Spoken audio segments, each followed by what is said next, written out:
네, 안녕하십니까. 저희 12시 이제 시간이 돼서 세미나를 시작을 하려고 합니다. 저는 그 서울의대 예방의학 교실에 있으면서 서울대 지역의료 혁신센터 소장 맡고 있는 신애선이라고 합니다. 저희 세미나가 지금 저희 지역의료 혁신센터와 그다음에 예방의학회가 공동으로 주최를 하고 있습니다. 그래서 오늘 첫 연자로 이제 신재영 교수님 모셨는데요. 혹시 이사장님, 홍영수 이사장님 혹시 잠깐 인사 말씀 해주실 수 있을까요? 아이고, 뭐, 제가, 아, 그래, 첫 아니, 시간이어서. 네. 인사말이라기보다도 우리 네. 신혜선 교수님이 지역의료 혁신센터장도 하고 계시면서 우리 학회 또 수련위원장도 맡고 계시고 또 그런 차원에서 이게 우리 온라인 세미나가 굉장히 중요하게 잘 운영하시고 또 학회에서도 크게 도움이 되는 일로 생각을 합니다. 그리고, 이게 지금 참여 인원들도 많이 들어오지만 또 이게 영상으로 만들어져 가지고 많이 보고 있는 것 같고요. 그래서 우리 학회 입장에서도 좀 중요한 것 같습니다. 계속 이 온라인 세미나가 좀 활성화됐으면 좋겠고요. 그리고 지금 학술위원장님이 지금 이원영 교수님 지금 들어와 계신지 모르겠는데 들어와 계십니까? 인사를 하더라도 이원영 교수님이 하시면 좋을 것 같은데 하여튼 향후 좀 우리 신혜선 교수님이 주도하셔가지고 또 이원영 우리 학회 학술위원장님하고 온라인 세미나가 굉장히 좀 활성화 잘 되게 했으면 좋겠습니다. 그리고 오늘 이 주제도 우리 학회하고 굉장히 중요하게 연관되는 주제라서 아마 향후 가을 학회 때도 이 부분이 또 중요하게 다뤄지지 않을까 생각을 합니다. 오늘 좀 세미나가 유익하게 잘 진행되길 바랍니다. 예, 감사합니다. 감사합니다. 네, 저희 오늘 신재영 교수님은 아시는 분들도 많이 계시겠지만 간략히 제가 양력을 소개를 드리면요. 연세대학교 이제 의과대학 나오시고 막 피부과와 예방의학 전문의가 다 있으신 걸로 그렇게 알고 있고 이제 보건정책으로 박사학위 하셨고요. 19년부터는 아주대학교 의과대학 예방의학 교실에 교수로 근무하시다가 2021년부터는 지금 연세대학교 의과대학 예방의학 교실에서 근무를 하고 계십니다. 현재 이제 보건복지부 미래건강전략 포럼 자문단, 보건복지부 행위치료재료 전문평가위원회, 그리고 한국보건의료연구원의 디지털 헬스 부분 위원으로도 맹활약을 하고 계십니다. 아마 저기 위에 있는 에버트리는 아마 회사 아닌가 싶은데 회사 대표님이시기도 하고요. 그래서 오늘 주제는 지역 의료 혁신과 디지털 헬스케어. 네, 저희에게 저한테 주신 거는 이제 뒤에 땡땡하고 부제로 명과 암 그렇게 붙어 있기는 하더라고요. 그래서 그 내용들 가지고 오늘 아마 재밌는 강의 해주실 것 같습니다. 네, 신정 교수님 부탁드립니다. 네, 소개 감사합니다. 이렇게 이사장님도 계실 줄 알았으면 조금 더 잘 준비할 거리라는 좀 후회가 들면서 잘 준비해 보겠습니다. 그래서, 네, 저는 소개 감사드리고요. 우선은 저는 지역을 잘 모릅니다. 왜냐하면 지역사회에서 아쉽지만 이런 공부를 할 시간이 없었습니다. 그래서 우선 제가 아는 지역의료를 어떻게 생각했는지, 그래서 근데 지역의료와 그래서 디지털 헬스케어가 어떤 부분이 필요할 것 같은지와 연구 수행하는 부분, 그다음에 제가 생각했던 뭐 향후 과제나 복지부 수가 관련된 부분에 대해서 조금 말씀을 드리겠습니다. 저는 이제 지역사회, 그러니까 디지털 헬스케어 하기 전에 뭐 노인 대상 연구를 조금 이제 했었는데요. 그때 이제 재밌게 제가 봤던 연구가 이게 그 뉴욕 포스트, 아니, 뉴욕 타임즈에 나왔던 기사인데, 9센트, 그러니까 우리나라로 치면은 이제 100원이죠. 100원 택시에 대한 그런 내용이 있었습니다. 그래서, 이거 뭐지? 재밌다, 신기하다라는 생각을 하고, 이게 서천군, 지금 뭐 뉴스에 서천군이 좀 나오긴 하던데, 이제 서천군과 관련된 내용으로 이게 있었습니다. 그래서 누군가를 그래서 저희가 그 디프인디프를 한번 해봐가지고, 이 빨간색은 무시하셔도 될 것 같고요. 그 서천군이랑 근처 다른 군이랑 이거를 했을 때, 실제로 이런 퍼블릭 택시 라이드가 했을 때 의료기관 이용이 달라지냐라는 거를 봤었고요. 그래서 뭐 트렌드 유사다 이런 걸 봤었고, 그랬더니 외래 빈도는 올라가는 게 맞다. 통계적으로 유의하다. 근데 3차 병원은 덜 가네? 그런데 뭐 퍼블릭 헬스 센터라고 하는 보건소 이용률이 높아지네라는 거를 봤었습니다. 그래서 이게 우리가 원하는 그런 이게 뭐 저희가 환자분들의 의료 이용이 많아지는 건지 아니면 적절하게 의료전달 체계가 변화되는지는 사실은 모르는 부분이 있지만 어쨌든 3차 의원은 덜 가는 게 되는 효과가 있겠구나라는 거를 가천대 문종인 교수님이랑 이제 발표를 한 적이 있고요.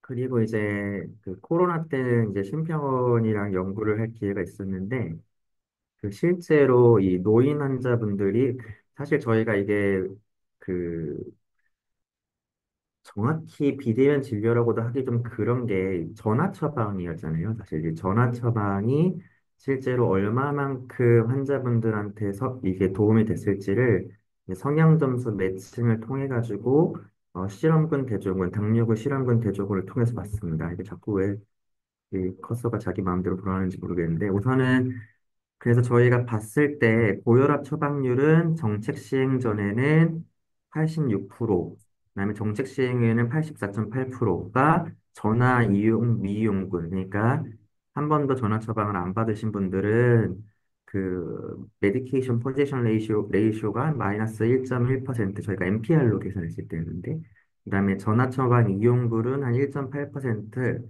디프 인 디프 했을 때 한 3% 결과가 있었다. 근데 이 3%가 밑에 연령으로 보셨을 때는 이제 85세 이렇게 계속 올라가면서 고령자들한테 더 높은 결과가 있었고, 이거에 대한 입원 환자 경험률도 저희가 0.2% 줄였지만, 그리고 이것도 연령 대비해서 그런 트렌드가 있었지만, 이 0.2% 줄인 게 뭐 그렇게 유의하냐라고 하실 수 있겠지만, 기본적으로 여기 보시면 대부분 이 고혈압 환자들의 입원 환자 경험률이 1%더라고요. 그래서 1%에서 0.2% 줄인 거면 20% 줄인 거네라는 생각이 있어가지고 저희가 뭔가 고민을 했던 게 그럼 지역 의료에서 디지털 헬스케어가 있다고 치면 분명히 어떤 접근성 측면, 비용 측면, 그다음에 퀄리티 측면에서 해줄 수 있는 게 있겠다라는 생각을 했었습니다. 그래서 저희가 지금부터 이제 뭐 아주대나 연세대에서 했던 연구들이나 그 프로젝트들을 설명드리면서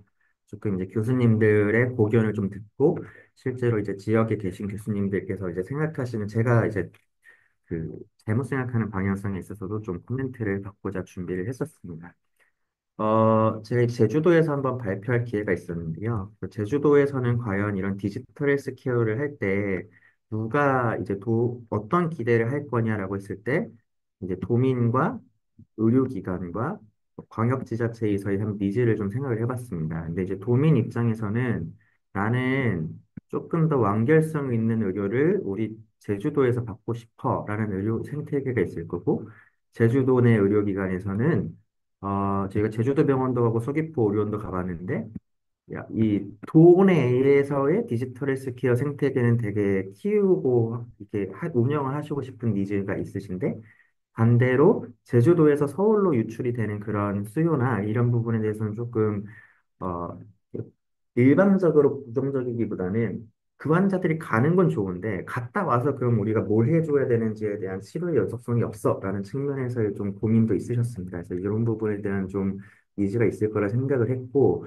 마지막으로 제주도 입장에서는 이게 의료를 떠나서 도대체 이제 헬스케어라는 측면은 뭘 할 거고 이걸 통해서 우리는 어떤 자원 효율화를 달성할 수 있을지가 이제 궁금하실 것 같았습니다. 근데 이런 밸류를 저희가 역으로 이제 생각을 해봤을 때, 어, 도대체 그러면 이 밸류를 달성하기 위해서 각각 어떤 서비스를 드려야 될 것이냐라는 고민을 좀 할 때는 뭐 이런 식의 내용들이 좀 있을 수가 있다라는 생각을 했었습니다. 그래서 오늘은 주로 제가 디지털 치료제나 비대면 협진에 대해서 수행한 내용을 좀 말씀을 드릴 거고, 뭐 예방의학적인 측면에서 조금 더 확장을 하자면, 저희가 요즘에 맞춤형 암 검진 같은 것도 이제 국립암센터에서 기획을 하는 걸로 알고 있고, 또는 이제 치매가 진행될 사람들, 그러니까 MCI에서도 단순히 저희가 이제 돈의 폐지를 먹어서 해결이 안 되거나 이게 진행이 빠를 것 같은 사람들도 찾아내는 걸로 이제 어느 정도 가능한 걸로 알고 있는데,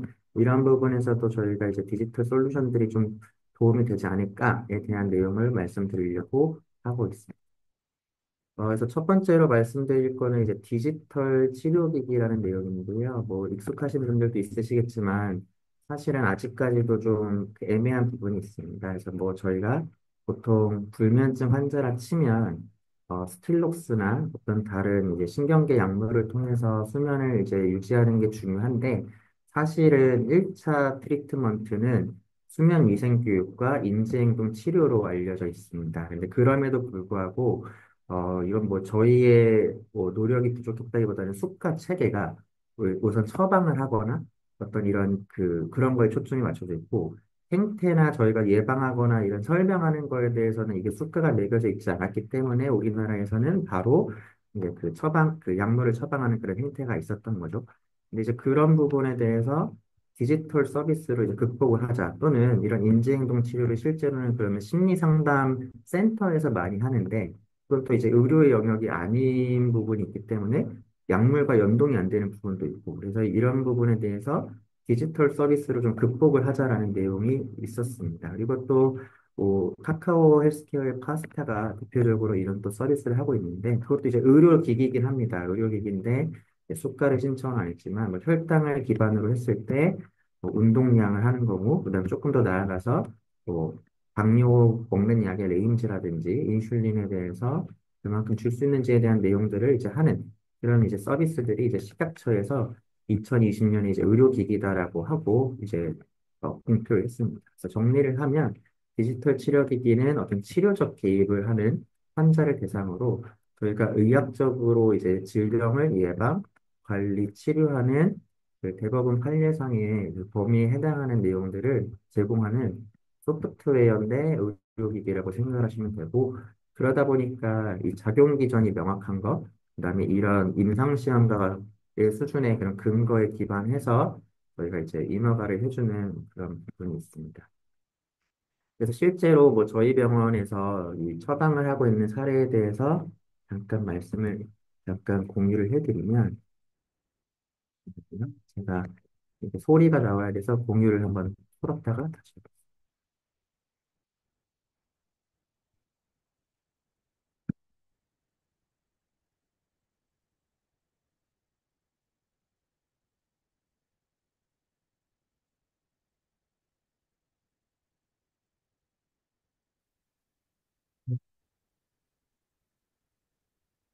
환자에게 약 대신 애플리케이션을 처방하는 모습 아직은 생소하시죠? 이른바 디지털 치료가 올해부터 시작됐는데요. 앞으로는 만성 질환을 중심으로 디지털 치료 처방이 들리실까요? 확대될 것으로 보입니다. 조용성 기자가 보도합니다. 수험 생활을 하면서 불면증이 생긴 이재영 씨는 최근에 병원으로부터 디지털 치료기기 처방을 받았습니다. 이런 불면증 치료를 수면제를 통해서 어플리케이션을 하지 않고 이렇게 앱을 통해서 할 수 뭐 있다는 게 임상시험 결과를 식약처 바탕으로 임상 사용 결과를 허가를 바탕으로 냈습니다. 해서 근데 디지털 이제 치료 여기가 처방은 제가 임상용 설명드리고 싶은 부분인데 의사 선생님들은 이걸 통해서 사실 얻고자 하는 니즈는 내가 환자분들이 어떻게 지내는지가 궁금해.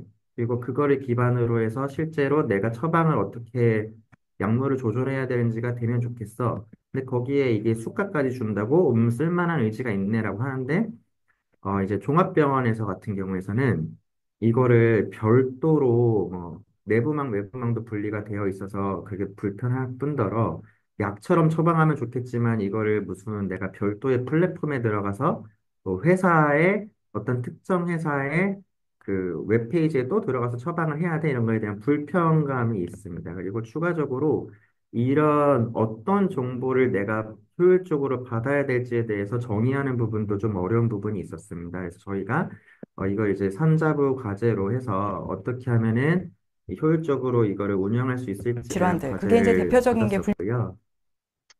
이런 제품에 대해서 저희가 지금 처방하고 있는 내용들에 대해서는 뭐 불면증이나 아니면 아산병원에서 개발한 뭐 시야장애 재활을 하거나 해운대 백병원에서 개발한 뭐 호흡제알 그리고 그 외에도 이런 제품들이 이제 출시가 될 예정으로 갖고 있습니다. 근데 이제 저는 이제 생각할 때 이게 장점도 있고 단점도 있지만 당연히 사람이 그런 불면증 인지 치료를 하거나 사람이 호흡제를 해주거나 사람이 이런 인지가 나빠지지 않게 해줄 수 있다면 좋지만 문제는 이런 서비스를 다 지리적인 시간적인 접근성을 극복할 수 있는 경우가 이제 없다.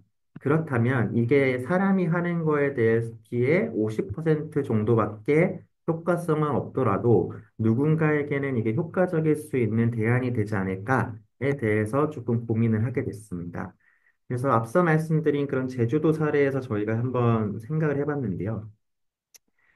제주 서귀포 성산에 이제 3세 아동이 있는데, 최근에 어린이집에서 아이가 사회성 발달이 느리다면서 일단 발달 검사를 의뢰받았다.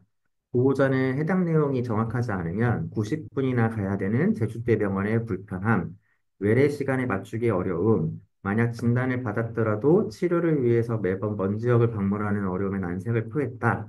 라고 했을 때, 만약에 저희가 이런 솔루션이 있거나 이런 게 저희 예방의학 체계 내에서 편입이 되어 있으면 어떨까에 대한 생각을 해봤습니다. 실제로 제가 지금 성산 읍사무소에서 제주대병원까지 대중교통으로 찍으니까 이제 1시간 반이 걸리더라고요. 근데 서귀포 의료원은 소아정신과 전문 쪽이 없었습니다. 그래서 저희가 제주대병원에는 소아정신과 교수님 두 분이 계신데 두 분 중에 한 분은 또 지금 연수가 가 있어가지고 일주일에 요 반나절 네 타임을 맞춰야 되는 상황이었습니다. 근데 이게 우리나라에서도 이 ASD를 진단하기에는 어렵지만 선별 보조해주는 소프트웨어들은 인허가 받은 게 좀 있습니다. 그래서 이런 얼굴이라든지 또는 이 사람의 어떤 눈동자의 움직이라든지 그걸 해서 얘가 이제 ASD가 의심이 되는지나 이런 그게 가능합니다. 그래서 이걸 통해서 만약에 그 소아정신과 선생님이 아니더라도 성산 근처에 있는 정신과 선생님이 좀 도움을 받아서 제주대병원 교수님이랑 상의해서 유증상이 좀 의심이 된다. 그러면 이제 대면 진료를 저희가 좀 편의를 봐서 이런저런 검사를 미리 어느 정도 해놓은 상태에서 가고 무증상이다 현재로서는 그러면 이제 주의 관찰과 반복을 하면서 이런 의료 체계의 완결성을 좀 더해줄 수 있지 않을까에 대한 생각을 좀 해봤고요.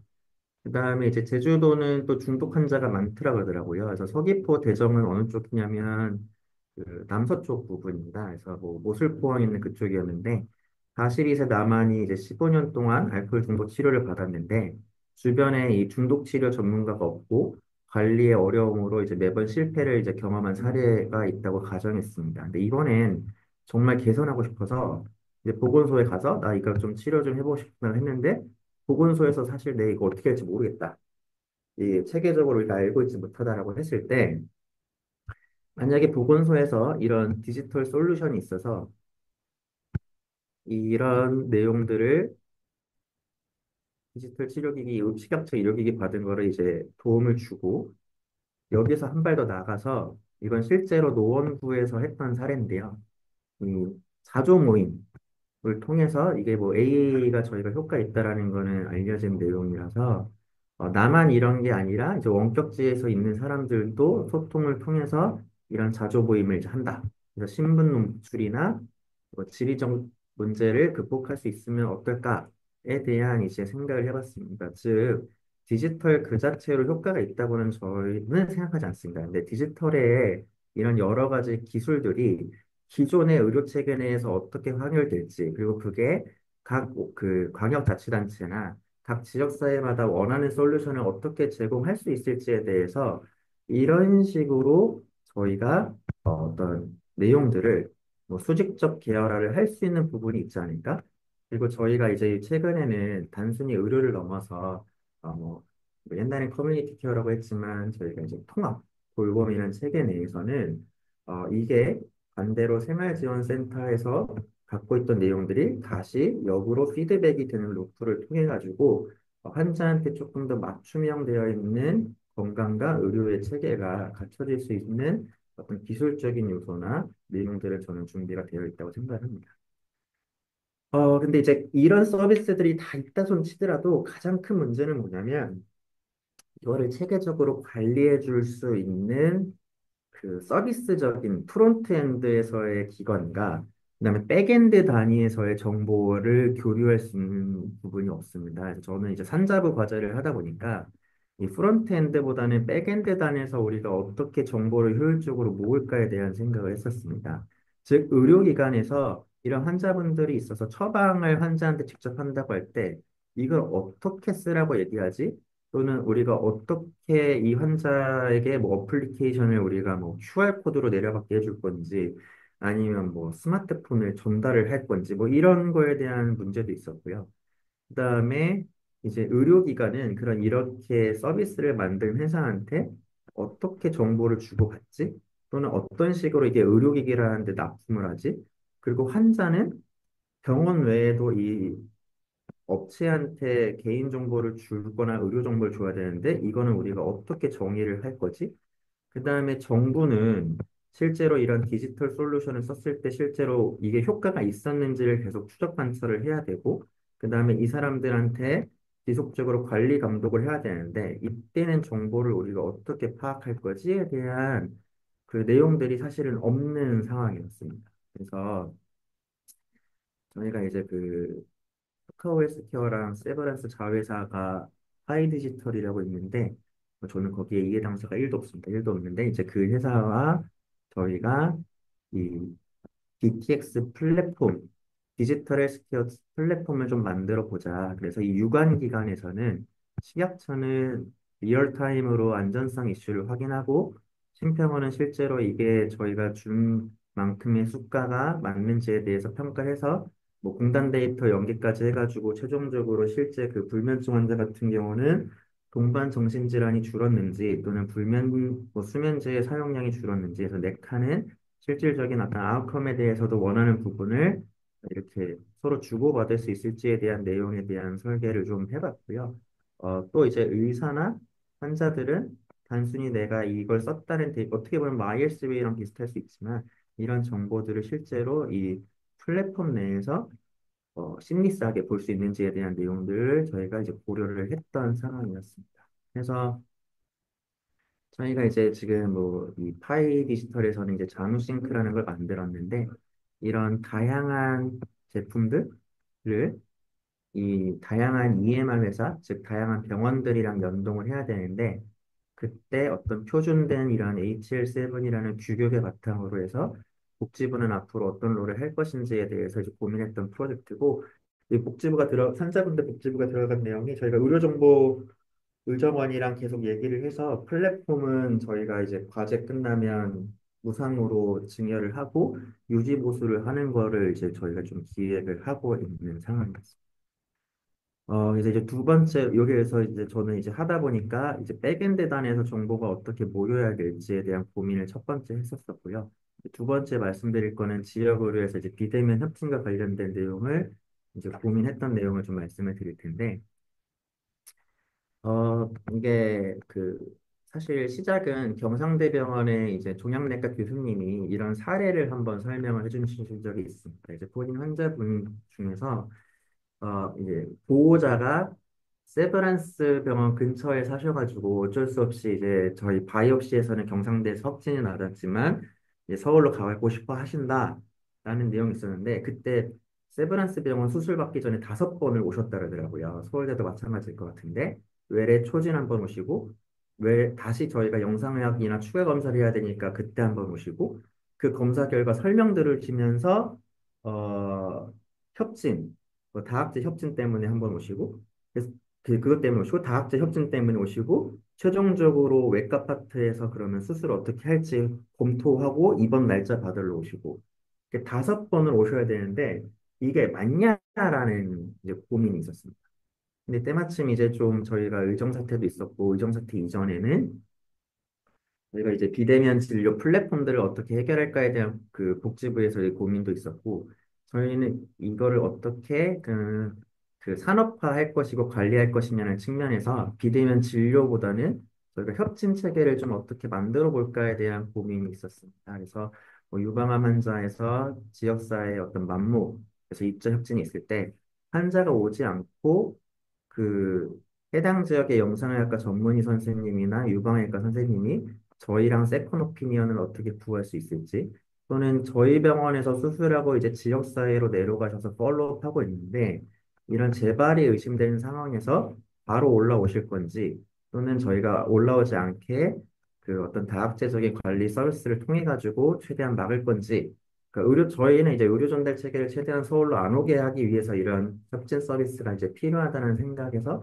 접근을 했었습니다. 그래서 암종은 우선 4개를 두고 요 주요 치료 여기까지를 저희가 2000년도에 요 협진 체계를 완성을 한다라고 생각을 했었고 이게 다가 아니라 사실 아까 퀄러티적인 측면에서는 그 서울이나 이런 데는 뭐 림프 부종을 많이 경험해 보신 재활의학과 선생님 또는 피부과 선생님 중에서 방사선 발진에 대해서 문제가 있는 걸 많이 보신 선생님, 흉터 구축 때문에 이걸 어떻게 리컨을 할지에 대해서 해보는 교수님들이 좀 이제 경험이 있다고 생각을 합니다. 그래서 이런 분들이 지역사회에 있는 뭐 2차 병원이나 또는 뭐 상급종합병원 교수님들이 괜찮으시겠지만 그런 선생님들과 뭐 안동병원 또는 저희가 뒤에 보여드릴 여수제일병원 교수님들과 어떻게 협업을 할 수 있을지에 대해서를 이제 저희 3차원도 목표로 이렇게 진행을 했던 내용이었습니다. 그래서 이게 실제 사례인데요. 저희가 여수제일병원이랑 여기가 한 500병 상 되는 종합병원입니다. 그래서 여기서 저희가 이제 파일럿을 해봤는데 독감 검진을 했고 초음파 유방 조직 검사했고 만약에 저희 서비스를 이용을 안 했으면 3월 달에 초진 오시고 아까 말씀드렸듯이 재진 오셔야 되고 확진 한번 다시 받고 MRI 플래닝하고 RT 받기 전에 또 뭐 와야 되고 이런 식으로 왔어야 되는데 늘 협진을 통해서 이 프로세스를 거의 다 없앴던 그런 내용입니다. 그래서 그 환자분은 저희가 바로 MRI를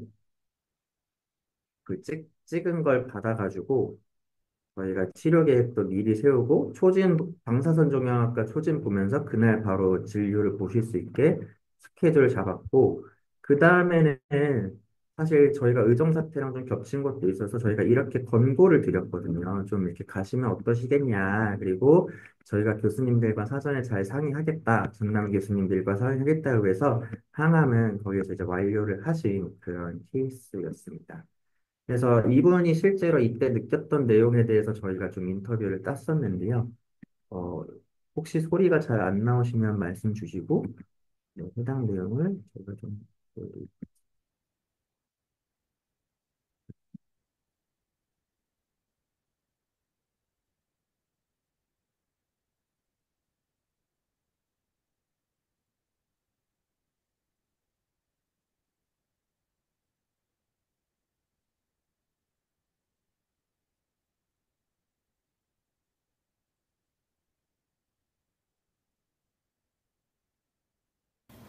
제가 오른쪽 유방에 만져지는 게 있어서 제일병원에 오게 되었는데요.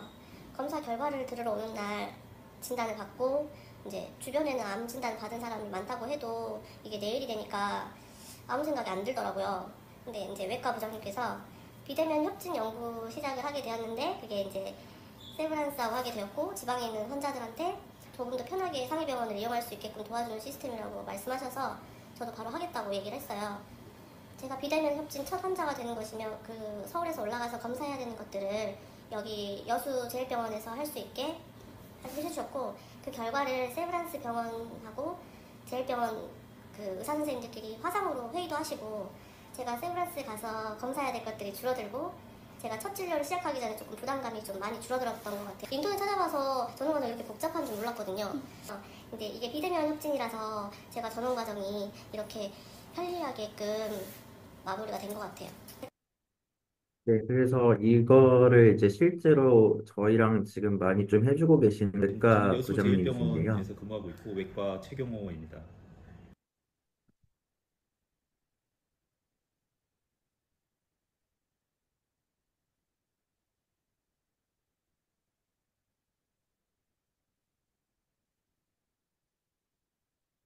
확진을 하게 되면 환자분을 그쪽에서 먼저 확인을 하게 되고 아무래도 이제 한 번이나 두 번 더 가는 거를 줄일 수 있다면 아무래도 환자분들도 훨씬 만족하는 부분이 있지 않을까 해서 그런 부분에 대해서 상당한 기대를 하게 되고 또한 이제 제가 뭐 유방이나 갑상선을 이제 전공하긴 했지만 이제 제가 뭐 전문의 딴 지도 꽤 시간이 지났고 그래서 최근에 또 치료 방향이나 이런 것들에 대해서 이제 좀 배우는 부분도 없지 않아 이제 그런 거에 대해서 기대를 하게 됐죠.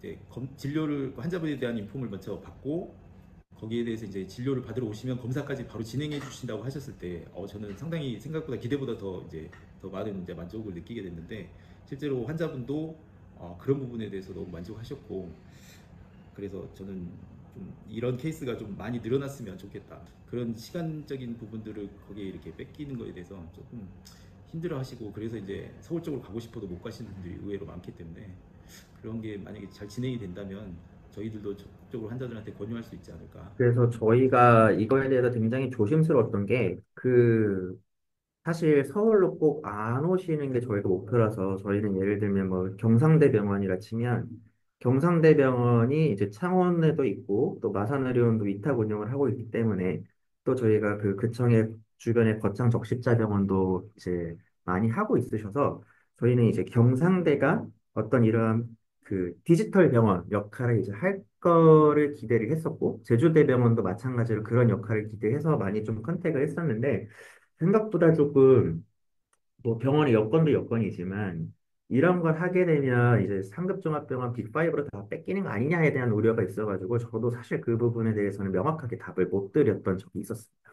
뭐 그게 사실 그 현실이기도 하고요. 그래서 저희가 이제 그걸 기반으로 해서 좀 그럼 어떻게 지역사회에 조금 더 이 서비스를 의미 있게 내릴까라는 생각을 좀 하다가 그때 이제 고민했던 게 그 또 다른 고민을 했던 게 저희가 요거였습니다. 이 지역사회의 그 이건 가천대 문종인 교수가 이제 아이디어를 줬던 건데 상급종합병원에 가끔 이제 외래 보시다 보면 이 그 요양병원에서 침대 타고 넘어오시는 분들 있거든요. 이제 그분들 뭐 안티 때문에 쓰시는 경우도 있고 갑자기 뭐 어떤 뭐 PEG 카테터 때문에 하시는 경우도 있고 또는 뭐 뭐 루틴하게 보려고 하시는 경우도 있는데 사실 대부분의 이제 그 요양병원 교수님들께 말씀을 여쭤보면 내가 볼 수는 있는데 내 전문 분야는 아니야.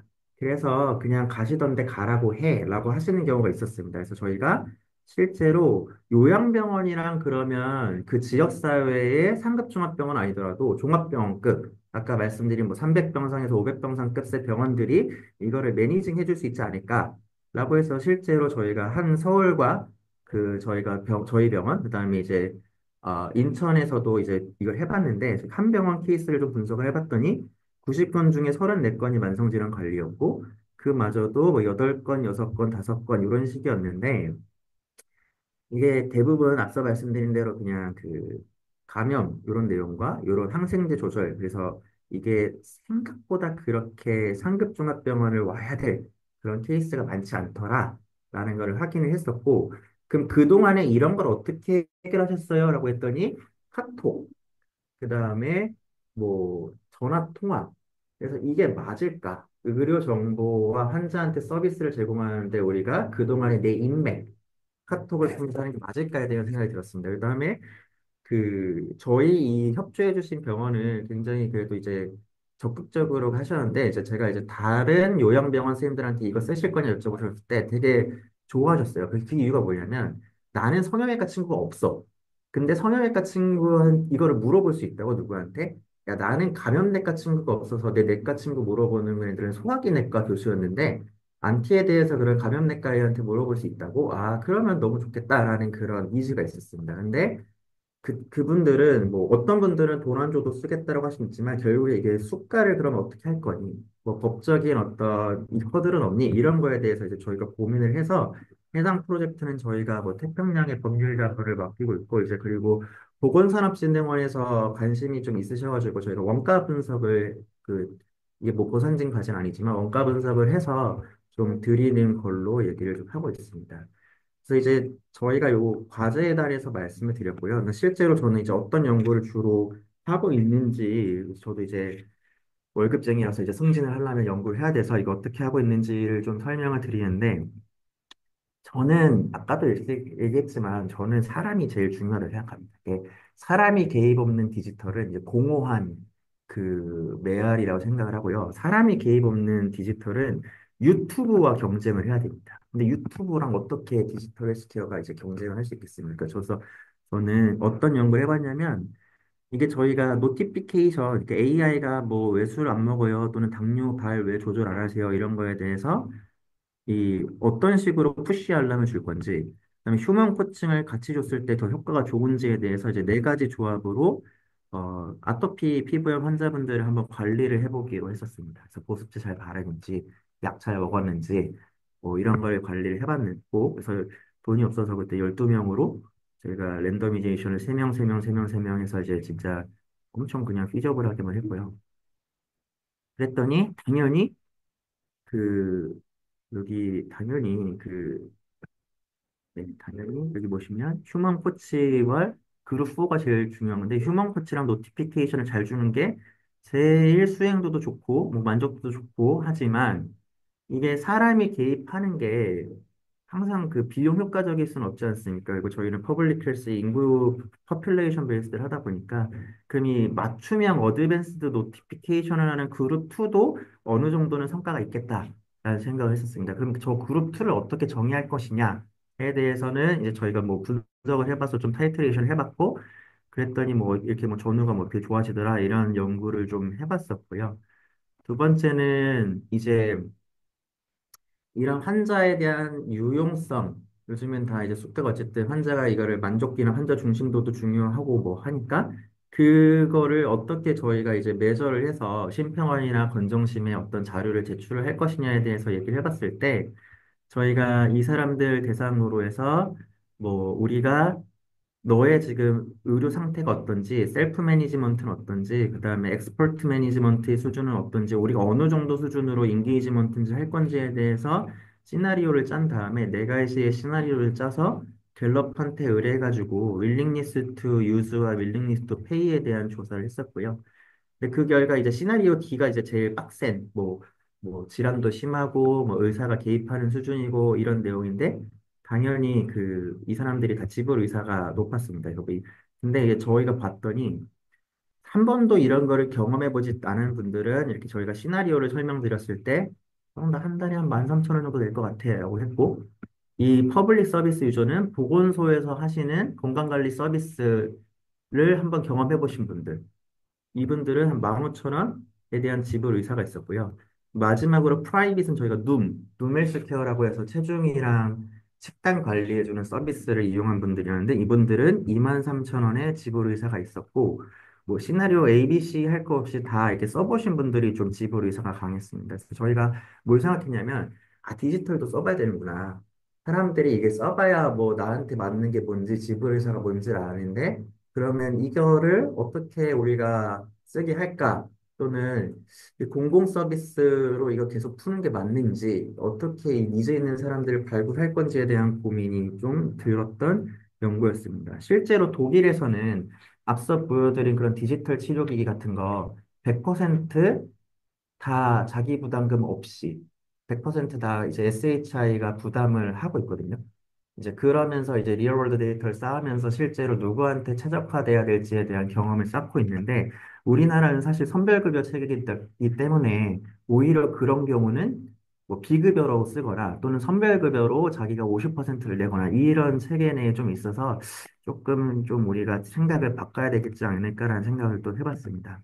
그다음에 최근에 저희가 이제 MPJ 디지털 메디슨의 아레나를 하고 있는 건데 저희가 좀 비슷하게 서비스 시나리오를 막 바꾸면서, 야, 네가 쓰고 싶은 제품이, 예를 들어 서비스 A는 효과성에 대한 논문은 빵이었어. 근데 한 달에 4번 정도 너한테 질환이나 어떤 관리에 대한 프로토콜을 줄 거고, 대신에 정보 보안은 좀 헐렁해. 근데 만족도는 90점이야. 근데 이게 뭐 복지부 인증을 받았어. 코스트는 5불이야. 그다음에 B는 뭐 2번의 효과 논문이 있고 이런 식으로 A, B를 계속 비교시키면서 이상형 월드컵처럼 저희가 막 측정을 합니다. 그러면 이 사람들이 최종적으로 이게 뭐가 자기가 할 건지에 대한 측정을 하는 그런 연구가 있거든요. 그래서 그렇게 해가지고 저희가 이 크로닉 페이션트 500명, 헬스 인디비주얼 400명, 의사 100명 해가지고 너네는 어떤 의료 서비스에 대한 지불 의사가 있어? 어떤 의료 서비스를 선호해라고 했을 때 이게 저희가 이게 신기했던 게, 네, 그, 신기했던 게 이 건강인구 집단을 대상으로 한 건데, 코스트는 생각보다 그렇게 영향을 주지 않았고, 이 유저 세티스팩션도 유저 세티스팩션이지만, 실제로 내 정보가 얼마나 안전한지에 대한 사이버 세큐리티, 그리고 이게 그 국가로부터 신뢰를 받았는지, 이런 게 생각보다 이제 이분들이 그 건강한 일반 인구 집단은 이런 거를 선호하는구나에 대해서 이 알 수가 있었습니다. 그래서 생각보다 가격은 그렇게 결정사항이 아니구나라는 생각을 좀 했었고요. 그래서 뭐 그런 내용들을 했었고, 이 최종적으로 요거는 이제 그러면 인디비주얼이 어떻게 초이스를 할 거냐, 인디비주얼에 대해서 그러면 초이스 기반으로 해서 저희가 심평원이나 복지부는 어떤 식으로 저희가 이제 그 세팅을 할 거냐에 대한 내용이었다면, 이제 심평원 입장에서 이제 비용 효과성을 아무래도 이제 볼 수밖에 없는 건데, 이제 그 비용 효과성 측면에서 이런 디지털 헬스케어는 어떻게 적용을 할 거냐에 대한 고민을 좀 했었습니다. 그래서 이거는 이제 루닛이라는 가슴 엑스레이 자동 판독 보조해 주는 거였는데요. 저희가 이제 그 국립암센터 자료를 연구를 해보니까 그 흡연력이 낮은 인구 집단에서는 현행은 이제 의사가 지금 단독으로 인공지능 도움 없이 판독하는 게 현행인데, 그거보다 인공지능 단독으로 판독하는 경우가 비용 효과적일 거다라는 어떤 저희가 이제 결론을 도출했습니다. 그래서 저희가 이것도 자마 네트워크 오픈을 지금 마련할 중인데, 그래서 비흡연 집단, 저희가 지금 수가를 청구하는 거는 다 의사가 판독을 이제 한다는 전제 하에 수가를 청구하는 건데, 차라리 그런 판독률을 확 낮추면서 이런 흡연력이 낮은 인구 집단에 대한 정의에 기반으로 해서 어떤 경우에서는 이거를 판독 보조할 수 있는 게 있지 않을까, 또는 국가 검진에서 저희가 지금 국가 그 일반 검진에서 폐 엑스레이에 대한 그 있을 텐데, 그것도 흡연력이 낮은 직군에서는 이런 식으로 대체를 할 수 있는 부분이 있지 않을까에 대해서 조심스럽게 좀 정책에 대해서 제안을 좀 해볼 생각을 갖고 있습니다. 그래서 향후 과제는 어쨌든 이제 기승전 숙가가 되는 게 뭐 보건의료의 현실일 수도 있고, 또는 지역사회에서도 이런 부분에 대해서 이제 관심을 가지시려면 결국 이제 그 재정적인 요소랑 맞춰야 되는 것 같습니다. 그래서 이제 지영건 교수님이 그 차병원 지영건 교수님께서 PAI를 하고 계신 프로젝트에 이제 들어갈 일이 있었는데요.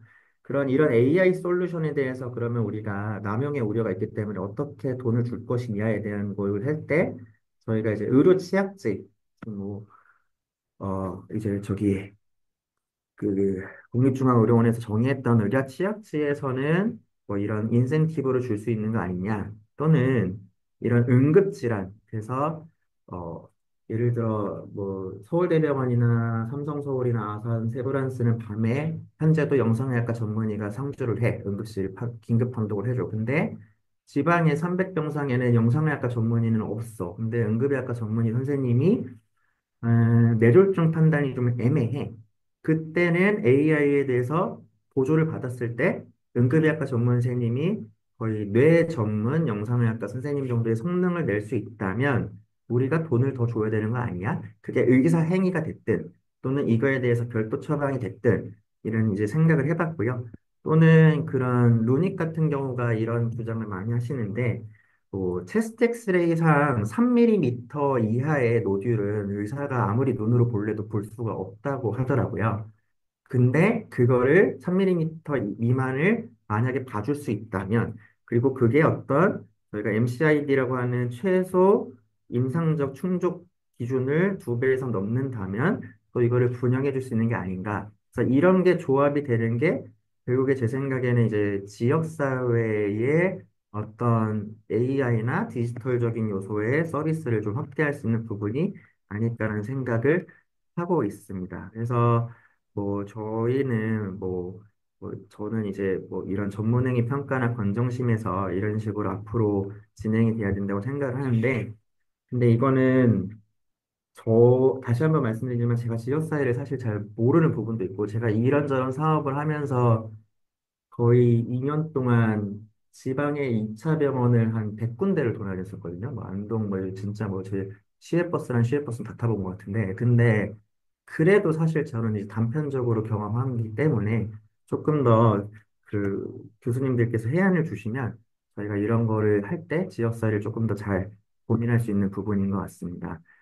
조금 제가 너무 뭐, 제 위주로 말씀드리다 보니까 뭐 좀 정리가 안 된 부분도 있긴 한데, 뭐 자유롭게 코멘트 주시면 제가 관련해서 또 말씀드리도록 하겠습니다. 네.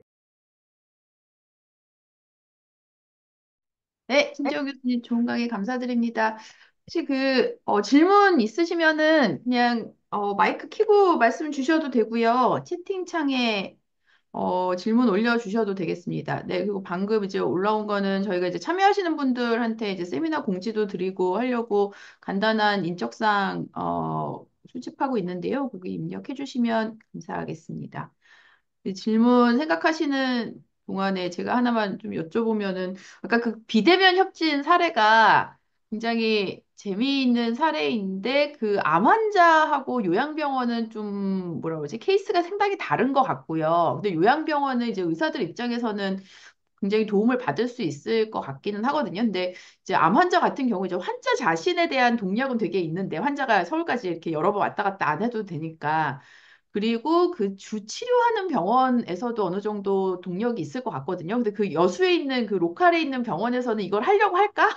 할 거기서의 그거는 어떤 그 생각을 가지고 참여를 하시려고 하는 걸까? 그리고 이런 부분에 대해서 아직 수가는 없는 건 거죠, 선생님. 그래서 어떻게 이런 거를 좀 보상할 수 있나 그런 부분이 좀 궁금했습니다.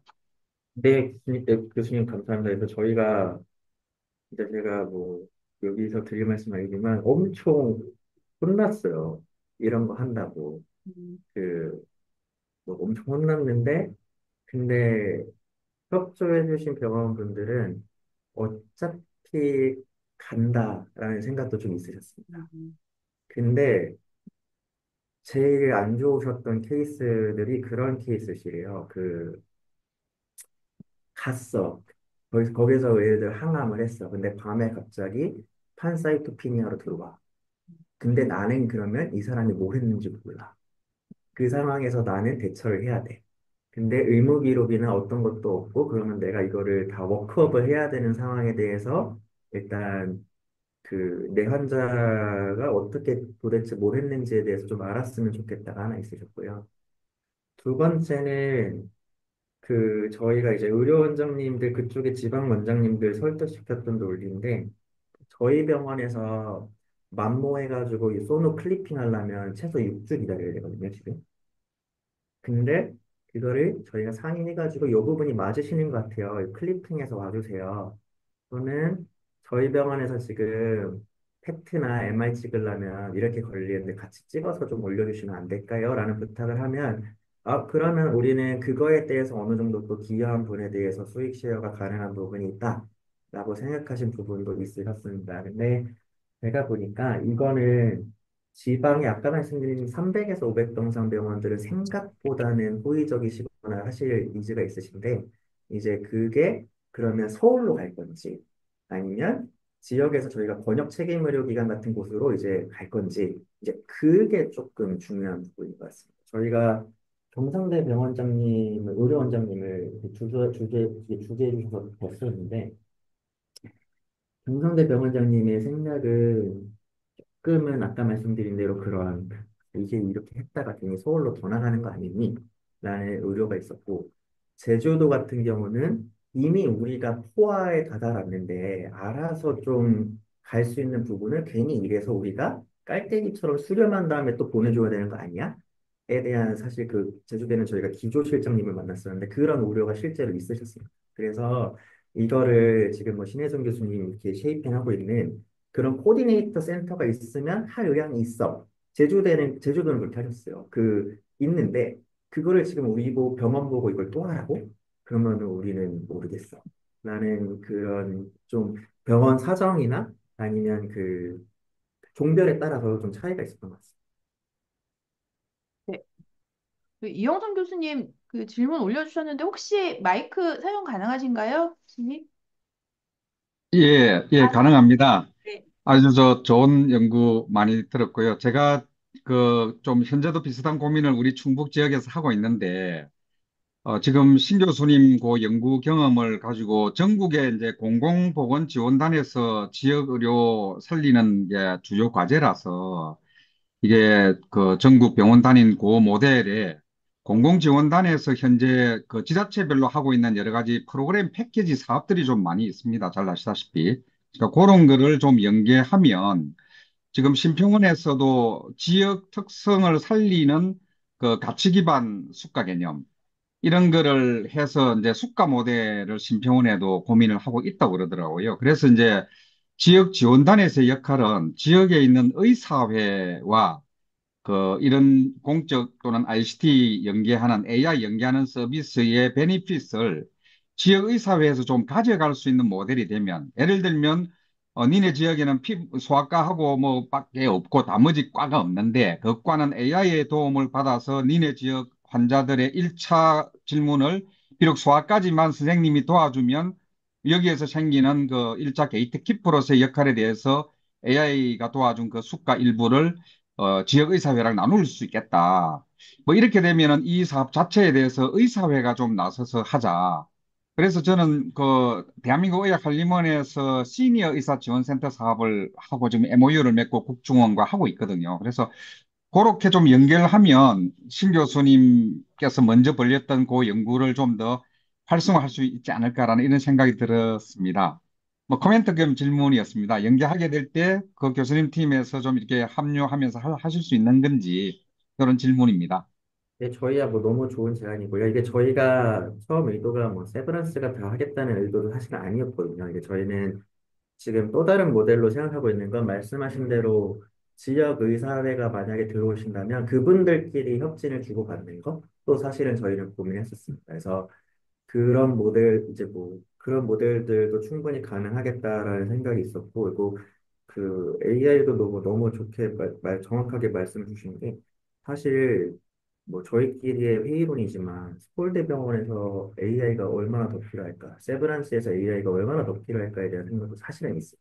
그러니까 저희가 뭐 예를 들어 CT를 찍어서 NGO를 대체해주거나 아니면 MR을 찍었을 때 팩트를 대체해주는 AI들은 저희한테 이제 의미가 있는 상급종합병원에서도 의미가 있지만 CT를 더 잘 판독하게 해주는 거, 엑스레이를 더 잘 판독하게 해주는 게 이제 그 역할이냐라고 했을 때는 저는 말씀하신 걸 100% 동의를 하고요. 뭐 저희가 당연히 뭐 너무나 뭐 소중하신 제안 뭐 이렇게 뭐 또 저희가 또 이렇게 같이 할 부분이 있으면 제가 한번 교수님 메일 드리고 찾아뵙겠습니다.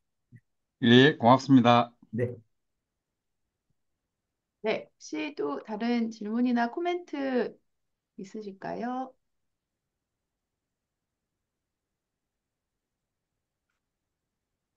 네, 지금, 네, 저희 시작할 때, 저희 홍영습 예방의학회 이사장님께서 인사 말씀 해주셨고요. 근데 저희 그 예방의학회 학술위원장님께서 이제 중앙대 이원영 교수님께서 이제 학술위원장을 맡게 되셨습니다. 그래서 교수님 간단하게 좀 인사 말씀 좀 부탁드립니다.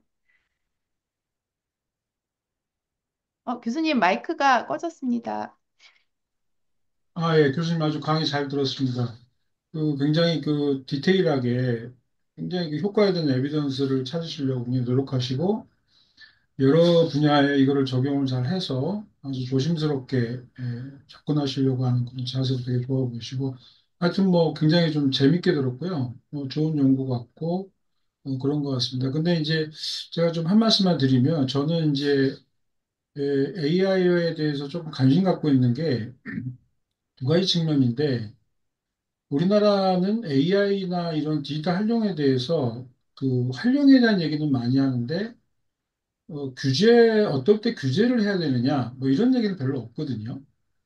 그래서 저는 이제 AI와 규제에 관심이 굉장히 많은 사람 중에 한 명인데 그러니까 예를 들어서 그런 것 같아요. 예전에 유럽 쪽은 이제 그런 고민이 많은 것 같은데 AI가 이게 사람을 대신하는 걸로 가야 되느냐 아니면 AI가 사람을 보조하는 걸로 가야 되느냐 그러니까 이건 저는 이제 좀 윤리하고도 관련된 문제인데 좀 이런 문제에 대한 고민들을 좀 하시는 것 같아요. 느낌상으로는. 근데 이제 그런 맥락에서 보면 저희 나라가 워낙에 AI로 어떤 걸 이제 먹거리를 찾려다 보니까 주로 전자 쪽에 많이 가 있는데 근데 궁극적으로 저는 우리가 글로벌라이제이션 되고 스탠다이제이션 되고 우리 거가 팔리려면 결론적으로 후자 쪽으로 가야 되지 않겠느냐 좀 이런 생각이 들어서 좀 한 말씀 드리겠고 또 이런 퍼블릭에서 페이퍼들을 보면은 AI가 활용될수록 에퀴티가 더 심화된다는 거예요. 문제가, 에퀴티 문제가.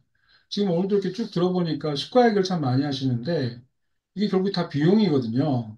그렇기 때문에 이런 어떤 그 불평등의 문제와 AI는 또 그러면은 어떻게 연결돼야 될 것이냐. 이런 연구들 좀 같이 이 밸런싱 있게 고민하시면은 훨씬 더 조금 세계적인 연구가 되지 않을까. 그런 생각을 좀 해봤습니다.